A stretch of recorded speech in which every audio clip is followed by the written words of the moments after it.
Hello everyone, आज हम समझने वाले संस्कृत का पूरा पैटर्न जो फाइनल एग्जाम है या सेंटर एग्जाम में जो भी पूछे जाएंगे एकदम सेम टू सेम जो बताने वाले जो सेम टू सेम पूछे जाएंगे। और तैयारी कैसे हो बेस्ट तैयारी के बारे में प्लानिंग भी मैं आप लोगों को साथ डिस्कस करूँगा। चलिए बनते हैं और आगे हम लोग समझते हैं। देखिए ये बिहार बिहार मैट्रिक परीक्षा 2024 में जो भी स्टूडेंट देने वाले हैं उनके लिए होगा। देखिए संस्कृत जो पेपर होता है 2 खंडों में पूछता है, खंड अ और खंड ब। ठीक है, खंड अ और खंड ब, दो आपको खंड में पूछा जाएगा, खंड अ और खंड ब। खंड अ में ऑब्जेक्टिव और खंड ब में सॉब्जेक्टिव, कहे तो वस्तुनिष्ठ प्रश्न और कहे तो विषयनिष्ठ प्रश्न। समझ में आया? यानी खंड शिक्षा आपका वस्तुनिष्ठ प्रश्न होंगे। क्या होंगे? वस्तुनिष्ठ प्रश्न होंगे। जो प्रश्नों की संख्या कितनी होगी? 100 होगी। मतलब ऑब्जेक्टिव जो होंगे प्रश्नों की संख्या कितनी होगी? कितनी होगी? 100, और उसमें से उत्तर देना होगा आपको सिर्फ 50 होगा। मतलब कहने का मतलब कि एक उत्तर आपका सही होता था 1 नंबर और 50 उत्तर सही होता था 50 अंक। इन 50 अंक बोल सकते हैं कि ऑब्जेक्टिव आएंगे। कितना अंक? 50 अंक ऑब्जेक्टिव आएंगे। और सबसे बड़ी खास बात ये है कि ऑब्जेक्टिव की संख्या ऐसे रहेगी 1 से लेकर 100 तक, यानी 100 तक। और क्वेश्चन लिखा रहेगा option A B C D लिखा रहेगा। और ए बी सी डी में एक ऐसा ऑप्शन होगा जो बिल्कुल करेक्ट होगा। वही आप लोग का मतलब कह रहा है क्या कि 1 से लेकर 100 तक मैं आपको क्वेश्चन दूंगा और एक का क्वेश्चन का 4 ऑप्शन दूंगा, उसमें से एक सही रहेगा, उसको आपको चुनना है और वो मार्कशीट में आपको टिक आउट करना है, चिन्हित करना है। इस प्रकार समझ में आए? तो इस प्रकार आपको 50 को करना है, जो आपको आता है उसी को करना है। 100 पूछेगा, जो आपको आएगा उसी को मार्कशीट में चिन्हित करना है, यानी गोलाकार करके रखना है। इस प्रकार आपको ऑब्जेक्टिव संख्या 50 होगी और 100 प्रश्नों की संख्या होगी 50, आपको सॉल्व करना पड़ेगा। इस तरह का वो ऑब्जेक्टिव खत्म हो गया। देखिए अब आगे क्या है कि सब्जेक्टिव की बात है। देखिए सब्जेक्टिव यानी खंड ब में आपको सब्जेक्टिव पूछेगा, यानी विषयनिष्ठ प्रश्न पूछेगा। क्या पूछेगा? देखिए विषयनिष्ठ प्रश्न फर्स्ट में पूछेगा, 1 नंबर में पूछता है अ और ब देकर। यानी कहे तो हिंदी में मैंने गद्यांश बताया था, उस प्रकार ही गद्यांश पूछता है 13 अंक का।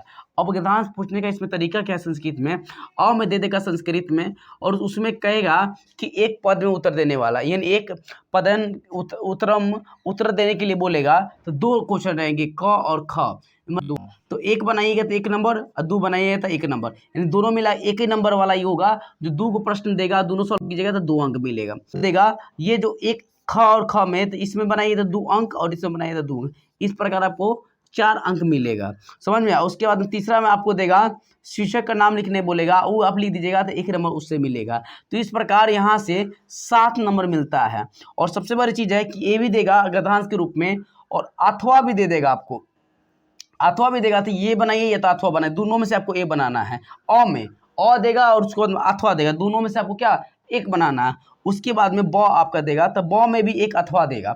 ब में भी क्या देगा? एक अथवा देगा। या तो आप ये बनाइए तो अथवा बनाइए। तो इसमें क्या होता है कि ये एक पद वाला 2 क्वेश्चन रहेगा, 2 क्वेश्चन रहेगा जो सॉल्व कीजिएगा तो 2 अंक। और इसमें भी क्या 2 क्वेश्चन रहेगा क और ख में, सॉल्व कीजिएगा तो 4 अंक। तो इस प्रकार यहाँ से आपको 6 अंक मिलेगा। समझ में आएगी ना? तो 6 और 7 13, यानी गद्यांश जो पूछेगा आपको 13 मार्क्स से पूछेगा। अब चलते हैं 2 नंबर क्वेश्चन कैसे पूछेगा। तो आवेदन या पत्र लेखन पूछेगा, जो आपको प्रश्नों की संख्या कितनी रहेगी? प्रश्नों की संख्या रहेगी 8। कितने रहेगी? 8 रहेगी। और उत्तर देना पड़ेगा आपको 4 गो का। कितना उत्तर देना पड़ेगा? 4 गो। इस तरफ सोच सकते हैं कि 4 गो का उत्तर दीजिएगा तो एक उत्तर सही होगा 2 अंक, तो 4 उत्तर सही होगा तो कितना अंक मिलेगा आपको? 8 अंक। समझ में आया? उसके बाद में तीसरा आपको कहेगा अनुच्छेद करने के लिए बोलेगा, यानी कद गंगा 7 वाक्य में मतलब लिखने के लिए बोलेगा। 1 2 3 4 5 6 7, ऐसे 7 वाक्य में आपको ऐसे लिखना है। ठीक है, समझ में? नंबरिंग नहीं देना है, ऐसे 7 वाक्य में मतलब लिखना है आपको। ठीक है, तो उस प्रकार कोई एक पे 5 कोई दिया, कोई एक पे गंगा नदी पर, या दुर्गा पूजा, या प्रिय शिक्षक, या सरस्वती पूजा, या प्रिय कविया। तो इस प्रकार 5 दिए रहेंगे अनुच्छेद करने के लिए, किसी एक पे आपको अनुच्छेद करना, वो भी 7 वाक्यों में। इस प्रकार यहाँ से 7 नंबर आपको मिल जाएगा।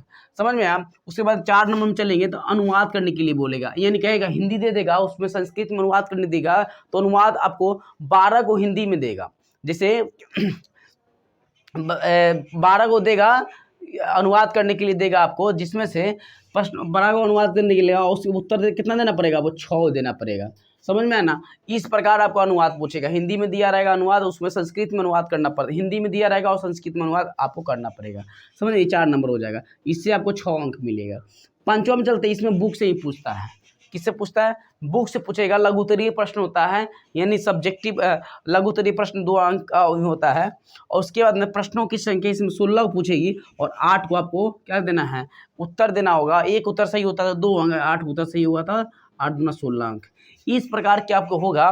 तो इस प्रकार आप जोड़ सकते हैं कि देखिए यहाँ से आ गया 13 अंक, उसके बाद में गद्यांश से आ गया 13 अंक, उसके बाद में यहाँ से कितना आ गया आपका आवेदन पत्र से आ गया आपका 8 अंक, 13 हो गया, 8 हो गया आपका, और उसके बाद में अनुच्छेद से आ गया 7 नंबर, उसके बाद में और अनुच्छेद से आ गया 7 नंबर, उसके बाद में आपका हो जाएगा यहाँ से 6 अंक, उसके बाद में यहाँ से हो जाएगा आपका 16 अंक।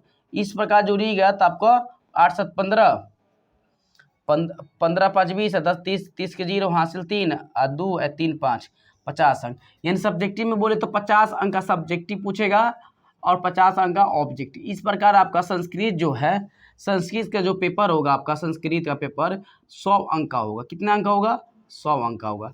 समझ में आपको बात आया। और इसके बाद सिलेबस की तैयारी, ऐसा नहीं सिलेबस की अब तैयारी किस आधार पर मैं क्या सोच कराऊंगा, एक तरीके जो करने वाला हूँ। देखिए गद्यांश में प्रैक्टिस करा दूंगा, तो उस प्रकार गद्यांश की तैयारी आपको प्रैक्टिस से ही होने वाली। जो प्रैक्टिस में करा दूंगा उसी प्रैक्टिस कीजिएगा तो 13 नंबर आपको कंप्लीट होगा प्रैक्टिस से ही। ये आवेदन जो है, आवेदन पत्र लेखन, ये मैं सिखा दूंगा। हर टाइप पर जो होता है आवेदन वो मैं सिखा दूंगा, उसमें से 4 वो रहेगा आपको, ठीक है ना। ये अनुच्छेद मैं बता दूंगा, अनुच्छेद लगभग 10 से 20 में बता दूंगा, एक अनुच्छेद पक्का रहेगा, ठीक है। उसके बाद में अनुवाद में बता दूंगा, अनुवाद लगभग मान लीजिए कि 50 अनुवाद बता दूंगा, उसमें 6 पक्का बन जाएंगे, ठीक है, 50 अनुवाद में, ठीक है। उसके बाद में इस प्रश्न उत्तर में लगभग कितना 8 आना है, तो मान लीजिए ना 50 मैं दे दूंगा, 50 को में से 8 को आ जाएंगे, ठीक है। जो इम्पोर्टेंस है वो पक्का मतलब आ ही जाना है, 16 में से 8 को एकदम पॉसिबल आ ही जाता है, ठीक है। तो इस प्रकार की तैयारी हो जाएगी, ऐसे आप जोड़िएगा। तो संस्कृत के पेपर इतना ईजी होता है कि मत पूछिए। तो इसीलिए संस्कृत अपना हो, क्वेश्चन बैंक एनसीईआरटी जितने भी भारतीय बॉन्ड सारा चीज़ मैं लेकर चलूँगा ताकि बेस्ट देने की तैयारी होगी। इसलिए वीडियो को सब्सक्राइब लाइक कर दीजिए। और 1 दिसंबर से आप लोग कैश को जुड़ रहा है तो भारी मात्रा में आप लोग जरूर जोड़िए। धन्यवाद, मिलते हैं नेक्स्ट वीडियो में।